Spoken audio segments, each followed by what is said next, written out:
Hello everyone and welcome to my channel. I'm the Dead Man and I'm here to talk about, give my review of Star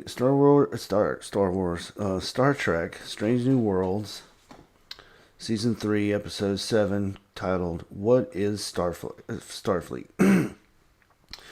So this does not have like a teaser or anything. It just it's broadcast as a Federation transmission, and it's a documentary. And I don't know if I've mentioned in my past reviews, but Ortegas's brother has been doing a documentary on Starfleet for the centennial of the Federation, uh, which is weird because none of that footage is in this episode, and this is completely different. And it's supposed to be a declassified documentary.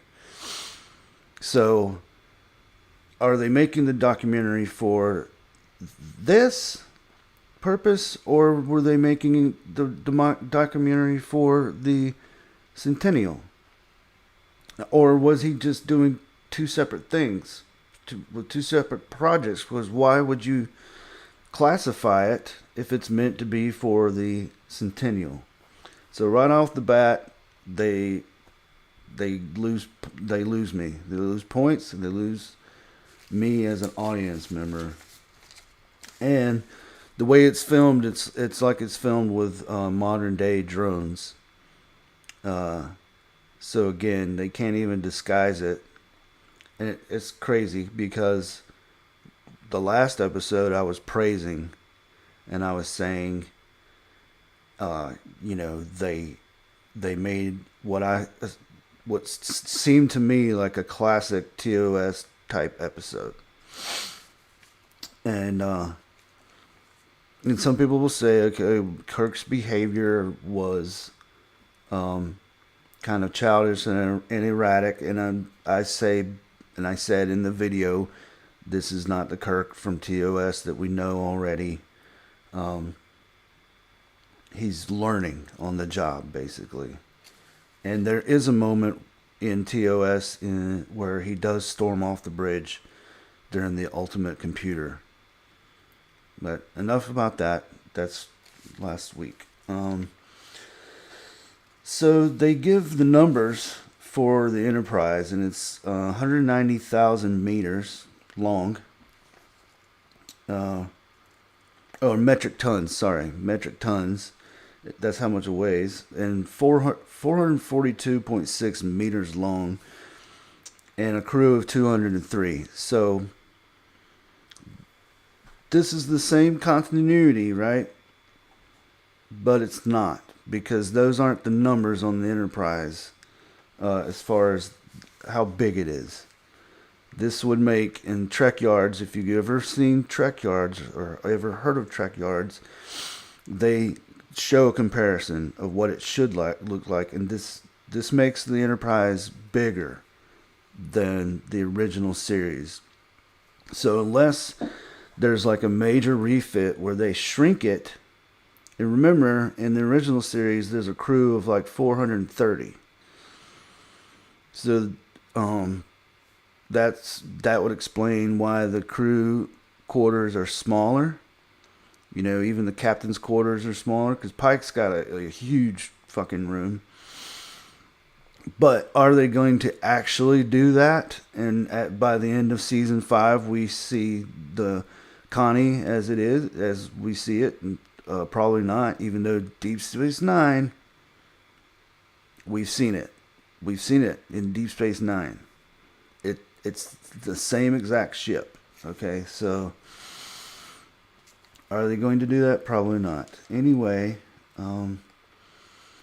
so he's trying to say his big question in this documentary is the Federation an empire, or are they what they claim to be, explorers? And he uses the term colonizers. Where have we heard that term before? People are constantly that's the new language for the United States, is that we're colonizers. And don't get me wrong, uh, I'm not cool with a lot of foreign policy that the United States does. Um, but using that term, that's modern language, that's modern university speak. Um, and it's incorrect because that's not what the Federation does. Yes, they colonize planets, but they're planets presumably that don't have intelligent life on them. And we've seen that in when they did the Genesis experiment. We've seen that in TNG where they're doing some other experiment where data almost gets zapped by a laser. I forget the episode. It's an early season episode, and they want to use moons or places that are uninhabited. So right off the bat, they get that wrong. So they're basically interviewing the crew. Oh, and they say it has 6 phaser banks and 2 photon tubes, torpedo tubes, and then classified is the number of phasers and phase rifles and like ordnances, hand grenades or whatever. Which that's fine. You don't want the enemy, don't want broadcast the enemy, the Klingons or the Gorn or whatever. How much firepower you have. So Spock is like telling this story about how, he's telling how like being in Starfleet allows him to explore his human half. And of course, this is early Spock, so I guess we'll forgive that because TOS Spock is like basically shits on his human half and is basically embarrassed by it. And if you look at the journey from TOS through Undiscovered Country, you can see him slowly embracing his human side. Especially in when you get to the Final Frontier, where they're singing "Row, row, row your boat." He's relearning everything after having died and come back. All this stuff. So Spock embracing his human half seems antithetical to me, but they're still saying, "Oh, this is early Spock. Remember, he smiled in the cage." And that's one thing that Robert Meyer Burnett would bitches about a lot. It's like, because that one thing, you have to have like the J.J. Abrams thing where they're racist towards humans. And so he tells a story about he had a friend that he would hang out with, but then like he wasn't allowed to hang out with him anymore, and he ran away to the desert, and he cut his skin and tried to cut out the human parts. And then Sarek eventually found him, which I initially thought that was connected to a TAS episode, but I haven't seen anybody talking about that. I know that there's an episode that I guess Abrams was trying to base some of that off of. I've only seen TAS like once. I really should go back. So I don't know if they're trying to piggyback off of what was done in 2009, or if they're trying to piggyback off of TAS and trying to, because there was an episode that was kind of like that. And then I think in Discovery, maybe Sarek mentions that Spock ran away one time. So maybe that's what they're trying to connect. Um, so the camera angles are like just. I've never seen anything so bad in my life. It was horrible. They're like sometimes the camera's like right up on their face. Sometimes the camera's like on like Pike's chair, or it's just all over the place. Um, it's so stupid. Okay, so there's two planets. There's sister planets, the Lutani and the Khazar. And the Lutani is like the has Lutani has casualties, like 9 million casualties, and Khazar has like 119,000. And basically, they have been like trying to, I guess, steal their land or resources and stuff. I wonder what conflict in current times that could be. I wonder. That couldn't be too on the nose at all. It couldn't be Israel and Palestine, could it? Or Ukraine and Russia, could it? And the Federation couldn't be the United States, could it? Nah, no. They're just making that up.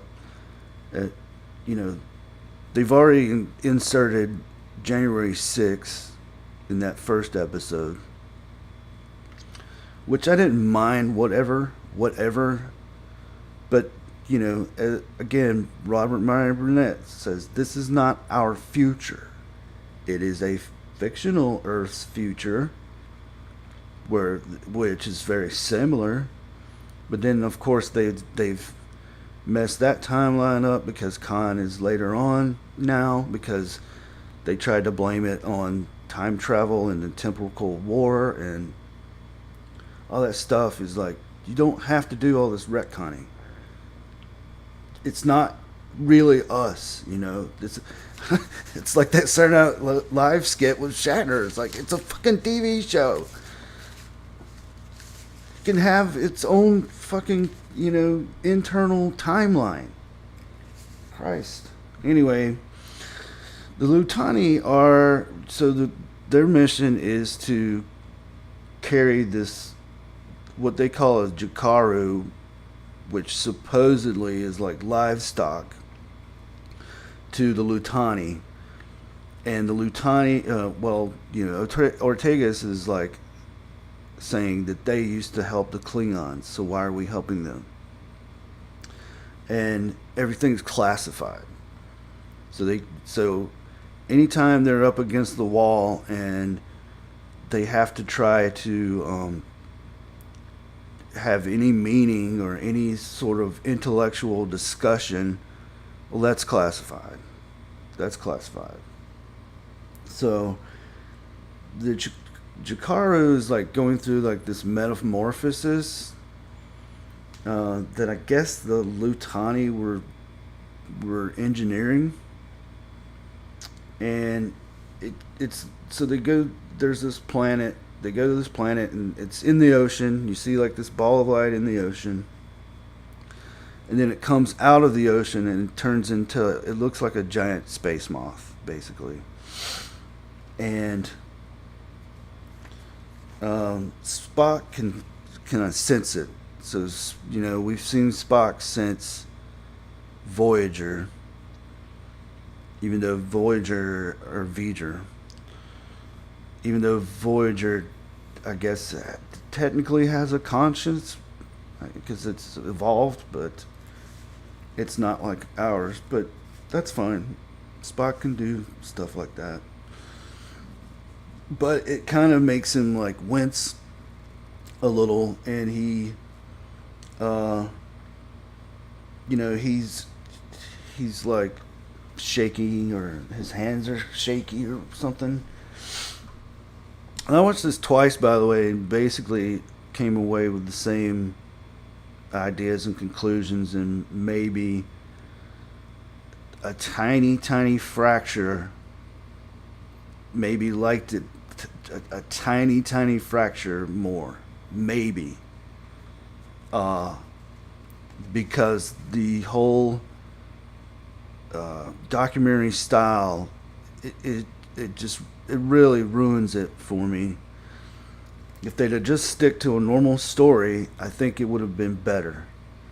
But anyway, so he's questioning, like I said, asking the crew questions, and oh, so then there's a Lutani ship that shows up, and it attacks the moth creature, and um, basically disables their ship, and uh, one of the scientists is beamed on board the Enterprise. Pike's like, evacuate that ship, beam him on board, and so then he asks, I think he asked Pike, no, he asked Leon, have you been, no, he asked the doctor, sorry, it's all over the place. Have you ever been ordered to kill? Which is such a, like, what kind of question is that? Why would you ask that? And at the end of the episode, they, basically say that he was coming in hard with an angle. Like he was trying to smear the Federation and Starfleet. But anyway, Mbenga basically, doesn't really answer the question. So, then he's talking to Uhura, and she's saying how she came to Starfleet because she didn't really have friends, and you know, I guess she had family problems. Everybody has like this tragic background, and one of her friends, he tells her that her friend was on this ship that had been killed by the Gorn. So you're informing this person that her friend was killed. One of her very few friends was killed in the documentary, instead of shutting off the camera, and saying, "Hey, by the way, I hate to tell you this, but your friend, the Cayuga, is the name of the ship." And then there's a part where there's a transmission where Pike and Una are talking to the upper brass, and everything that they say is redacted. The admirals, and he's basically like, "Oh, you haven't seen what this thing can do," and da da da, and it's a weapon. They know it's a weapon. So my question is, why is Starfleet involving themselves in another planet's war, and providing them with weapons? Again, who could that be an analogy for? I wonder. Israel? Maybe? No. No, it's just a coincidence. So the Jakaru, they have to like tractor it. You use the tractor beam. They can't hold it in the cargo bay, and it basically breaks free of the tractor beam, and it had like a shock collar on it that the Lutani were keeping. So they're basically using this thing as a war weapon, and they know about it. Like, I guess Starfleet knows about it, or at least Pike knows now, and they basically trying to track it down and kill it. Then he asked Pike. So again, this is Umberto is his name. Umberto Ortegas. Well, what what is it like to what does it feel like to kill somebody? Again, what's up with these questions? Who the hell would ask this question? And then Pike later on says, I don't think you would like being asked this type of question. Again, he's got his own narrative, his own agenda. Um, so Ahura suggests that they should talk to it, and because she shows them that they had picked up some sounds from earlier when Spock was like could feel the consciousness, and it sounds like the whales. It sounds like whales basically. So I don't know if that's like some kind of setup for how Spock can talk to whales in Star Trek 4. But yeah, I mean, okay. So then they Pike and her are talking about this situation, and basically, uh, they she and Spock has come up with like a way to talk to it. And then there's going back to like talking to the admiral and stuff. It's like they're blindly just following orders, even though and Pike keeps saying this. He keeps saying, "We may not like our orders, but we have to follow them," and blah blah blah, because they know it's wrong, obviously. And and uh, and they're just like blindly following orders, and that's not the way Starfleet is. So Starfleet, so far, the question is being answered. They're murderous, uh, warmongering, and they're not no longer seeking out life. They're destroying it. Um, so like I said, there's a point where he's kicked out. Pike's like, anybody that's not essential personnel needs to get off the bridge. And Uhura like kicks him out and tells him that he's sorry or she's sorry, but this is important. And now there's like cameras on the bridge. Well, that would have been helpful. How many fucking times there's a situation on the ship where they could, like the episode where the crew all pass out and wake up, and Data's like keeping a secret from Picard. Let's rewind the camera and see what happened. Like, so there's cameras on the bridge, and they're, like I said, they're in Pike's chair and Ortega's station. She's the helms person. I keep forgetting like what she does because she's an annoying character and I don't like her.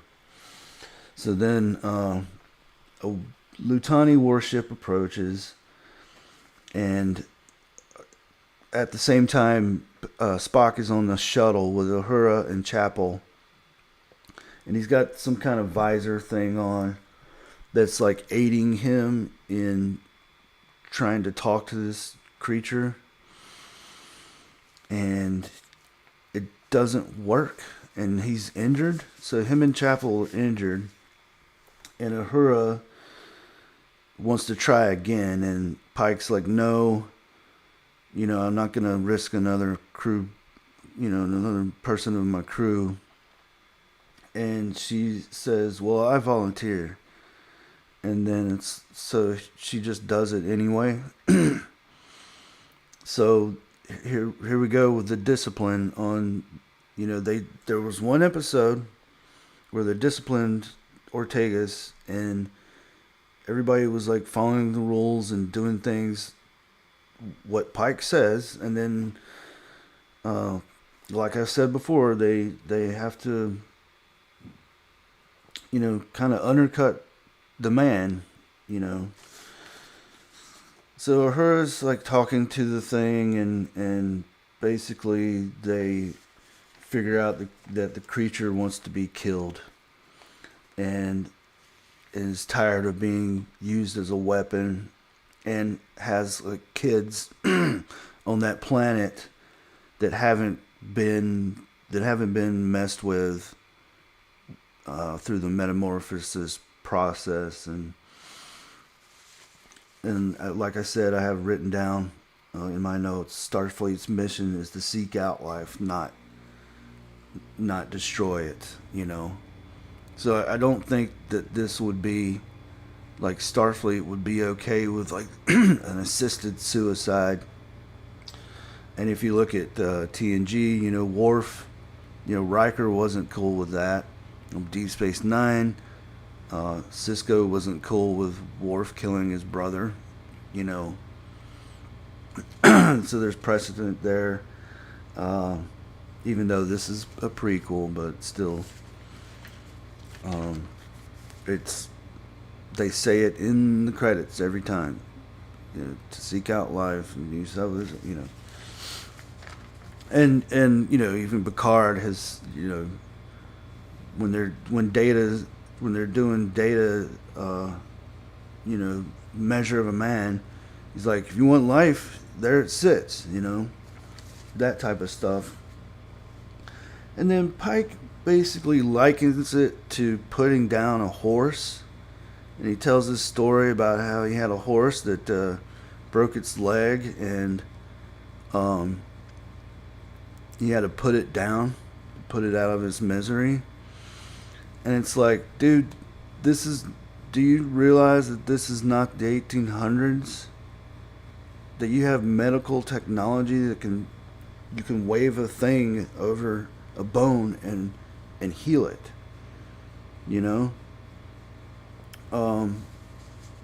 What the hell?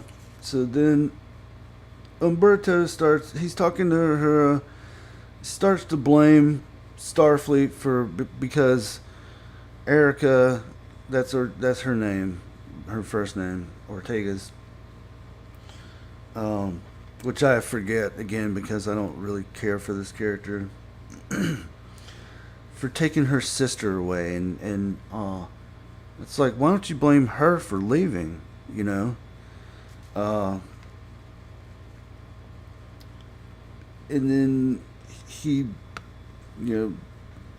that's when Uhura tells him, this is basically, you just came in with an agenda, and this is basically like a hit piece, and kind of straightens him out and explains to him, that, Starfleet is made up of great people, and that,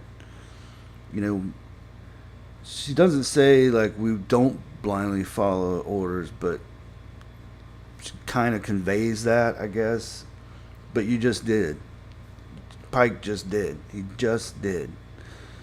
But Pike ultimately, he says he's shutting down their metamorphosis project, and he kind of, like the Lutarians or whatever their name is, says, what if we come back with more warships and blah blah blah, and he's like, well, if you mess with us, you mess with all of us, and the Federation will have our, we've, kind of dick waving shit, and Picard has done that before with Tomalak, and I think even Cisco's done that before, so it's not unprecedented, but it's just kind of like, we've got the bigger stick, and we'll use it if we have to. So again, who could that be? Could that be the United States? We've got the most bombs. We've got nukes, and we've used them before, so you better watch it. That type of thing. So the creature flies into the sun and kind of blows up, and then that's when we get the credits and the theme. So I wanted to say this is more of a middle of the road, like a 5 out of 10, but it's more like a 3 or 4 out of 10, and that's being generous. It seemed like like I said, the story that's within this documentary has some decent parts about it, and that's why I give it some credit. And it seems like they had some sort of idea, but it was just poorly executed. And then next week is another goofy episode where they're magically turned into Vulcans, and I'm not really looking forward to that either. I mean, we've got 10 episodes, and we're going to have a bunch of goofiness, you know? Um, so I don't know why they did this the way they did. Kiva Goldsman, he says, "Oh, we like to do genre bending and blah blah blah." It's like, why? Why? Who cares? Just tell a fucking story. About going to a strange new world. Something weird happens, and there's an allegory about the human condition, and the aliens are doing something. And they don't even have to be like villains, I like some of my favorite stories are just where there's protagonists, which a lot of people these days don't seem to understand the difference between a protagonist and a villain. A villain is Khan. A protagonist is Daystrom from The Ultimate Computer. He's not a bad guy, but he just wants this thing to work, and it's not working. You know, those make a better story. And I guess these guys are protagonists, I guess. But so that's where I give points. But the documentary style does not work. I think a lot of people did not like this episode. I don't have anything else to say about it. They, at the end they kind of make Starfleet look good, but it's like this guy's personal journey being documented instead of Starfleet themselves. And he comes to the conclusion that, they're not so bad after all. They're not empires, and they're not colonizers and stuff like that. It's like, well, no shit. Could have told you that without wasting an hour of my life. Not even an hour. The Federation is not.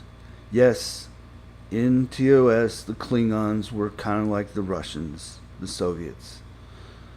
Or you could even call them Mongols, because they have the way their facial hair is and their conquering style, and the Romulans are what, the North Korea? I don't know. But in this, but really, they're not the United States. The United States has has way bigger flaws than the Federation. Now, Deep Space Nine kind of showed issues here and there, and I mean, it's not it's not the utopia they claim it to be, but it's not the United States either. I mean, and trying to shove modern politics and colloquialisms and stuff like that into these shows, it's what turns people off. Politics has always been in Star Trek. Yes, it has, but they hide it. And they try to use other races, private little war. Kirk armed those people. Why wouldn't they arm these people? It was a specific situation that Kirk was trying to give them equal guns because the Klingons were arming the other side.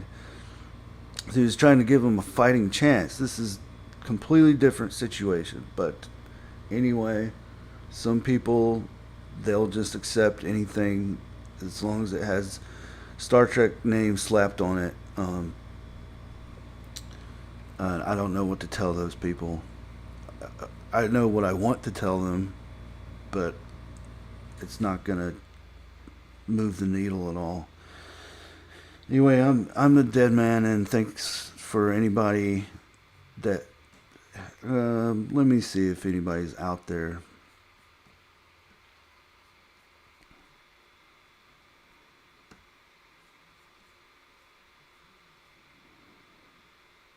There's nobody here. So thanks for anybody that's lurking or anybody that sees this video in the future. Uh, have a good night.